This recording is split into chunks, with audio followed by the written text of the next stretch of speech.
Assalamualaikum warahmatullahi wabarakatuh. Alhamdulillahirabbil alamin wassalatu wassalamu ala asyrafil anbiya'i wal mursalin sayyidina Muhammadin wa ala alihi wa sahbihi ajma'in. Amma ba'd. Baiklah, pada kesempatan kali ini kami dari kelompok 12 ingin menyampaikan materi dengan berjudul Tafsir bil Ma'thur dan juga Tafsir bil Ra'i. Sebelumnya perkenalkan, saya Rigen Ferdian Saputra, NIM 015, dan rekan saya Ahmad Aurangzeb dengan NIM akhir 0007. Baiklah, pada pembahasan pertama kita akan memasuki pengertian dan pembahasan mengenai tafsir bil ma'thur.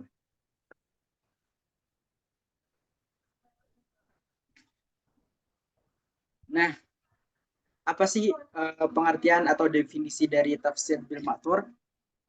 Muhammad bin Ali Asyabuni mendefinisikan atau memformulasikan tafsir ini, tafsir bil ma'thur, juga dengan tafsir bil riwayah sebagai berikut, yaitu tafsir bil ma'thur atau riwayah ialah tafsir yang terdapat dalam Al-Quran atau As-Sunnah atau pendapat sahabat dalam rangka menerangkan apa yang dikehendaki Allah Subhanahu wa Ta'ala tentang penafsiran Al-Quran berdasar As-Sunnah Nabawiyah. Dengan demikian, maka tafsir bil ma'thur ada kalanya menafsirkan Al-Quran dengan Al-Quran, Al-Quran dengan As-Sunnah, atau menafsirkan Al-Quran dengan pendapat para sahabat. Jadi kesimpulannya yaitu tafsir bil ma'thur adalah cara atau cara menafsirkan Al-Quran itu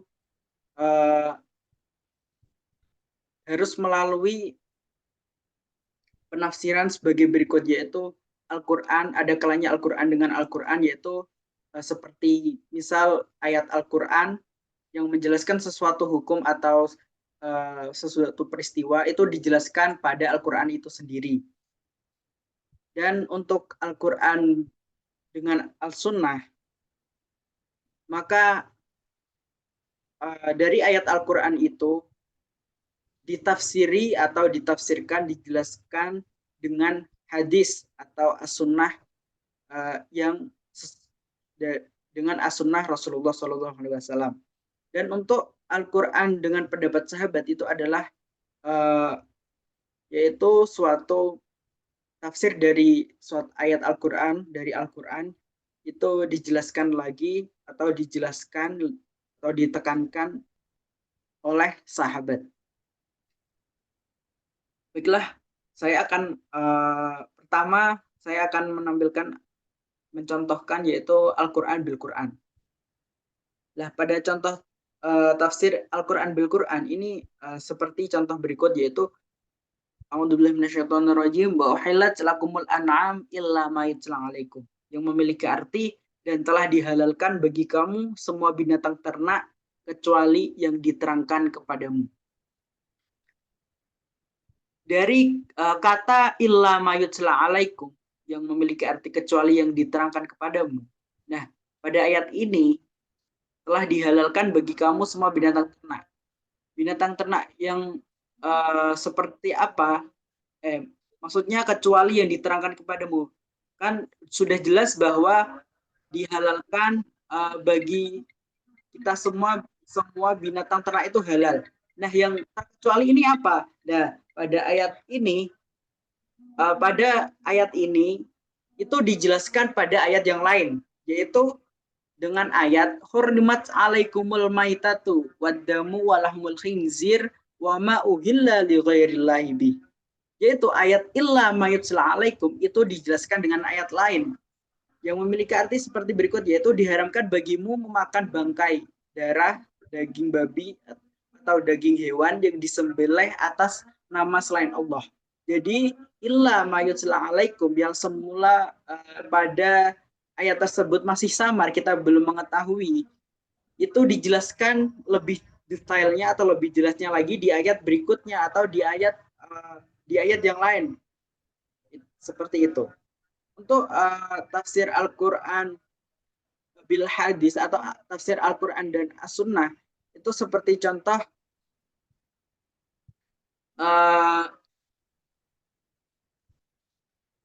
seperti ayat yang perintah sholat. Bagaimana sih? Itu masih belum jelas apa sholat itu bagaimana. Dan dengan dicontohkan oleh Rasulullah Shallallahu Alaihi Wasallam. Nah, untuk tafsir Al-Quran Abi Sahabat itu adalah Al-Quran yang tafsir Al-Quran atau penjelasan dari ayat tersebut dijelaskan lagi oleh sahabat. Selanjutnya.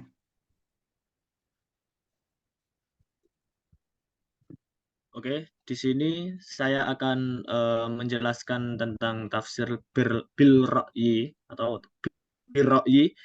Nah, yang dimaksud tafsir bil ra'yi adalah penafsiran Al-Quran yang dilakukan berdasarkan ijtihad seorang mufasir setelah menggali lebih dahulu bahasa Arab dari berbagai aspeknya serta mengenali lafaz-lafaz bahasa Arab dari segi argumentasinya serta mempertimbangkan asbabun nuzul dan sarana lain yang dibutuhkan oleh mufasir tadi. Yang intinya ialah menafsirkan Al-Quran dengan lebih mengutamakan pendekatan kebahasaan dari berbagai segi yang luas dan dasar dengan kaedah yang benar. Jadi tafsir bil ra'yi atau tafsir secara pendapat atau pandangan ini lebih condong ke tata bahasanya Al-Quran itu sendiri. Setiap kata per lafadz itu diartikan dengan ijtihad, dengan penalarannya seorang mufasir sendiri. Tidak dengan Al-Quran bil-Quran seperti tafsir maksur tadi. Jadi lebih fokus ke arah lafadz bahasa Arabnya, lafadz Al-Qurannya, kemudian ditafsir dengan pendapatnya sendiri. Bukan berarti seorang mufasir tadi ini menafsirkan Al-Quran dengan seenaknya sendiri, sepemahamannya sendiri. Nah, jika terjadi seperti itu, maka bisa menimbulkan kesesatan. Jadi harus dari para ahlinya, dari ahli bahasa, ahli tafsir yang mahir, yang memang ahli dalam bidangnya. Nah, tafsir dalam tafsir birro'yi ini ada dua. Ada tafsir mahmud, ada yang mazmum. Nah, tafsir mahmud adalah tafsir yang sesuai dengan tujuan syar'i yang jauh dari kebodohan dan kesesatan sesuai dengan kaidah bahasa Arab serta berpegang teguh pada uslub-uslubnya dalam memahami nas Al-Quran. Nah, tujuan tafsir mahmud ini adalah tujuan penafsiran yang benar, yang tidak merubah pemahaman dalam Al-Quran, tidak merubah makna atau apa yang dimaksud dalam suatu ayat.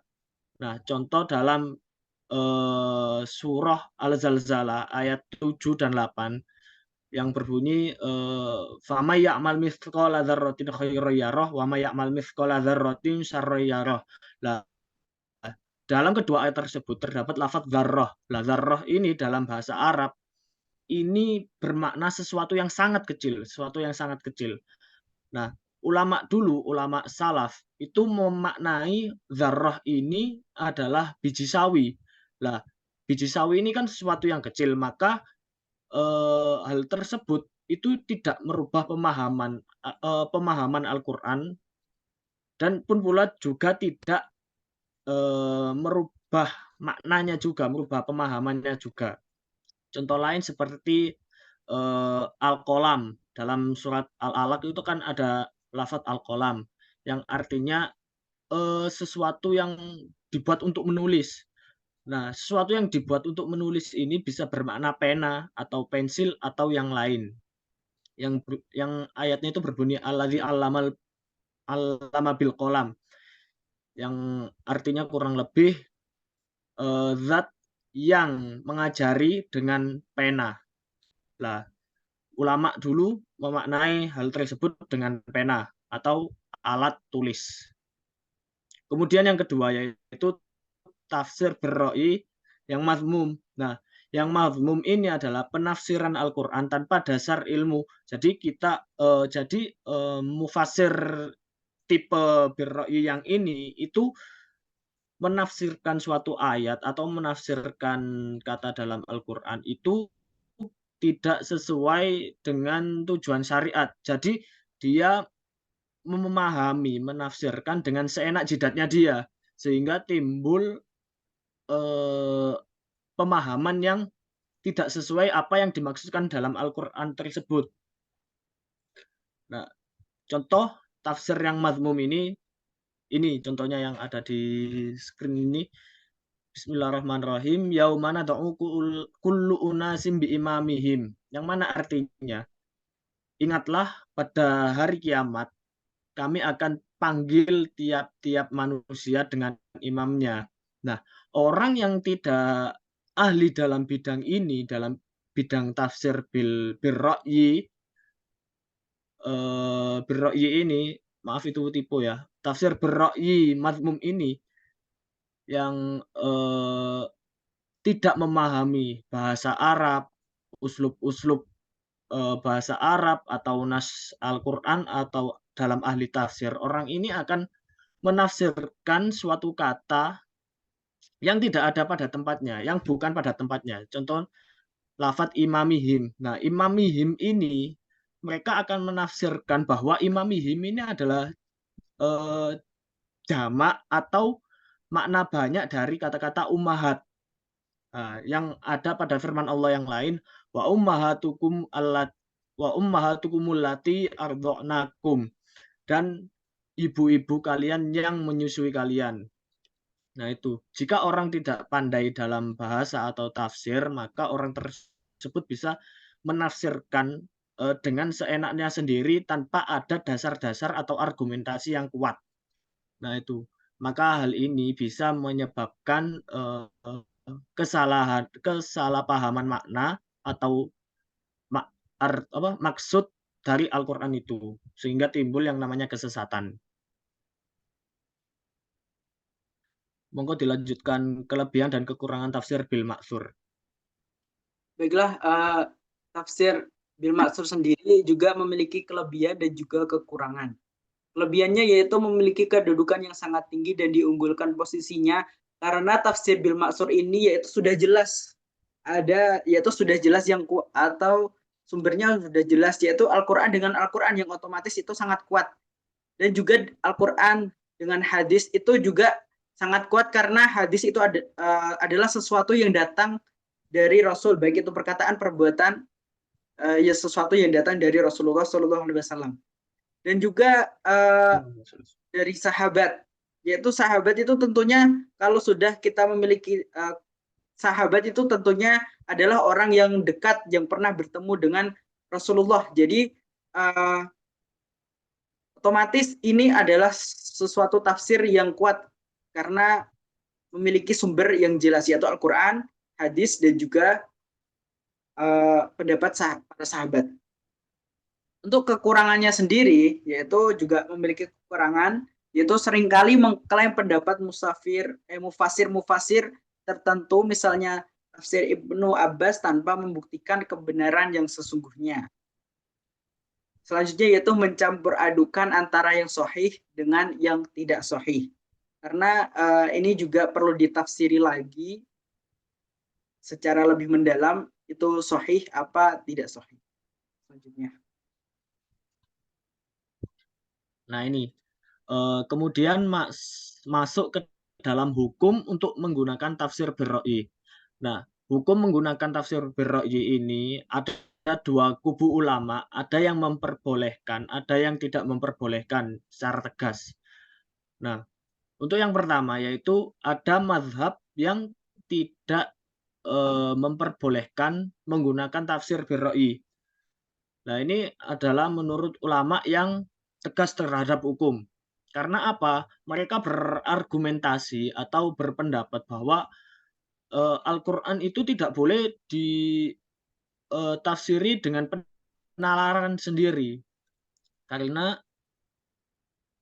ada hadis yang menekankan, hadisnya berbunyi mangqala fil Qur'an birra'yihi falyatabawwa maq'adahu minan nar.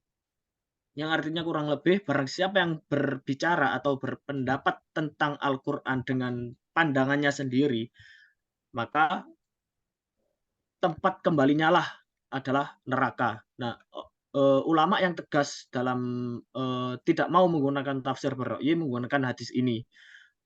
Dan juga, eee, sesuatu yang tentang kalamullah atau Al-Qur'an tanpa berdasarkan ilmu itu tidak boleh ditafsir sendiri. Nah, itu argumentasi dari, eee, ulama yang tidak boleh untuk menggunakan tafsir bir-ra'yi. Kemudian ada juga mazhab yang, boleh menggunakan tafsir bir-ra'yi ini. Karena apa?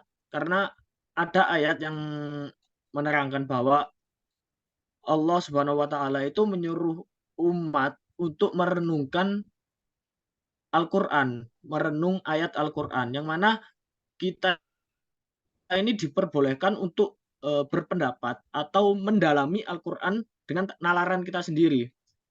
Kemudian dengan kita menalar sendiri, dengan mempelajari Al-Qur'an itu, lah kita bisa mengembalikan, diri kita untuk berpegang teguh atau sering berkonsultasi kembali kepada ulama.